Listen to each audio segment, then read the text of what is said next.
Greetings. This is Golden Cloud Network, a network dedicated to podcasting valuable information of all sorts to the public for the purpose of facilitating growth. Before we start today's video, we need you to do us a favor.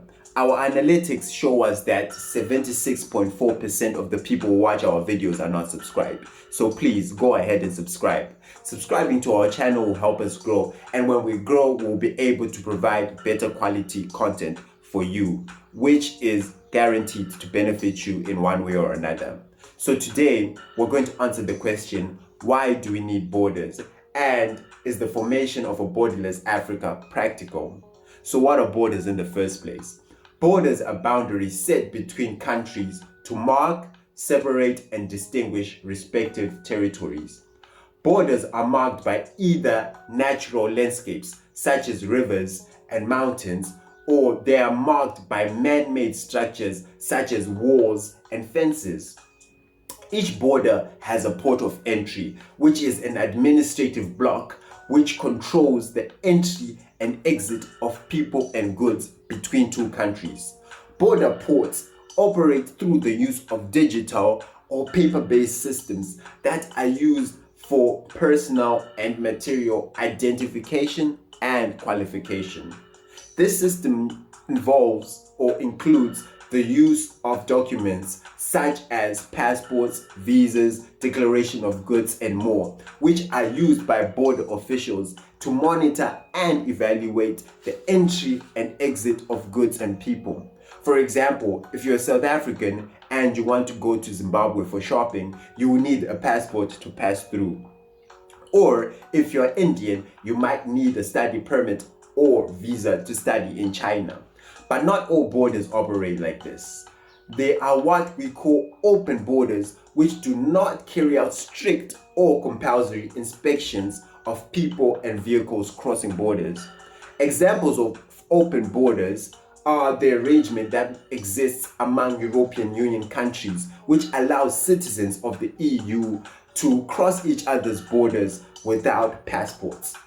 So you can travel from France to Germany without a passport if you are a citizen of those countries. You will, although, have to carry ID just in case you're asked to identify yourself. So the same travel policy applies in the United States of America, where people can travel freely between states without any special documents. There are special cases in some countries where no entry is allowed at all, no matter the circumstance. For example, South Korea and North Korea. You cannot enter North Korea if you are from South Korea, no matter what. And that is just how it is.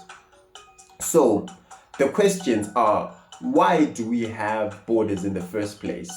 And is a borderless Africa practical? So we're going to answer the first question first. So why do we need borders? We came up with 3 reasons. Reason number 1, law and order. Different cultures and different religions have different rules. So if there are people who are in a given area who practice different cultures and different religions, there could be problems, and divisions are most likely to occur because of the different ways of living. And this creates disorder and disharmony, which can burst into wars. People simply decided to separate into different locations marked by a border according to their own culture and religion, so that people can live in peace and agreement. An example is how Pakistan separated from India in 1947, when Pakistan chose to be Muslim and India chose to be Hindu. So these are 2 different countries with 2 different beliefs. So to resolve their issues, they just decide to separate and practice whatever culture and religion they want in order to preserve peace. So the second reason why we need borders is traffic control. Some areas are better than others in terms of living conditions, and everyone wants to go where there are better opportunities and more resources. But these places cannot accommodate everyone without collapsing. So to better manage and preserve thriving countries or communities, people built borders. For example, in 1961, a wall was built for the purpose of separating the city of Berlin to limit the migration of people from the east side of Berlin, which allegedly had more poor living conditions than of the west side.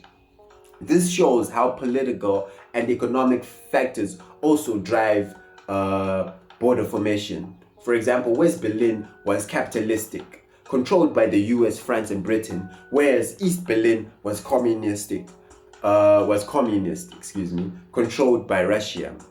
The third reason why people need borders is infection control.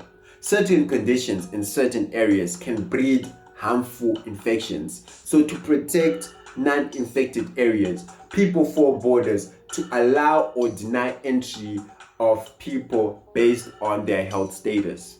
For example, in 2020 to 2022, countries required COVID tests to allow travel among each other's countries so that they could control the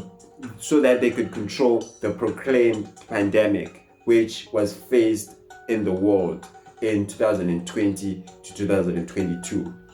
So the concept of an open border in Africa has been suggested numerous times, but has not yet come to pass. So we have concluded the 3 reasons why we need borders or why we have borders, and we're moving on to exploring the concept of a united Africa or borderless Africa. So this concept was introduced multiple times in different time periods, but still it has not yet come to pass. So in theory, the idea is appealing, but practically it has been shown to be not feasible.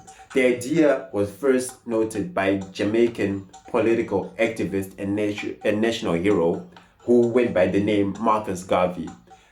And at first, this idea was unheard of, but Marcus Garvey fought to propagate this idea to the world, and he succeeded.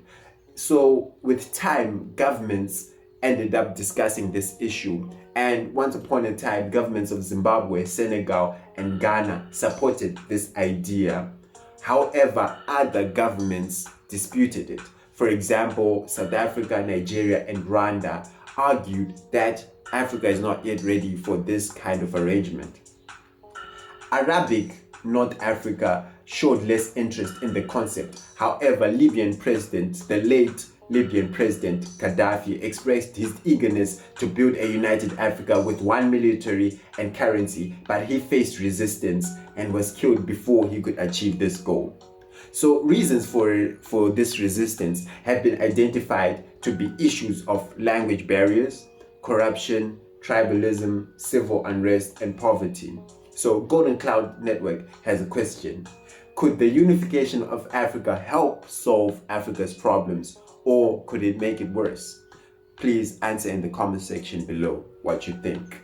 So this marks the end of our presentation. Our top source for this video is the US-based National Center for Families Learning, a reputable organization that works to eradicate poverty through education. Visit their website at www.wandapolis.org. Thank you for your time.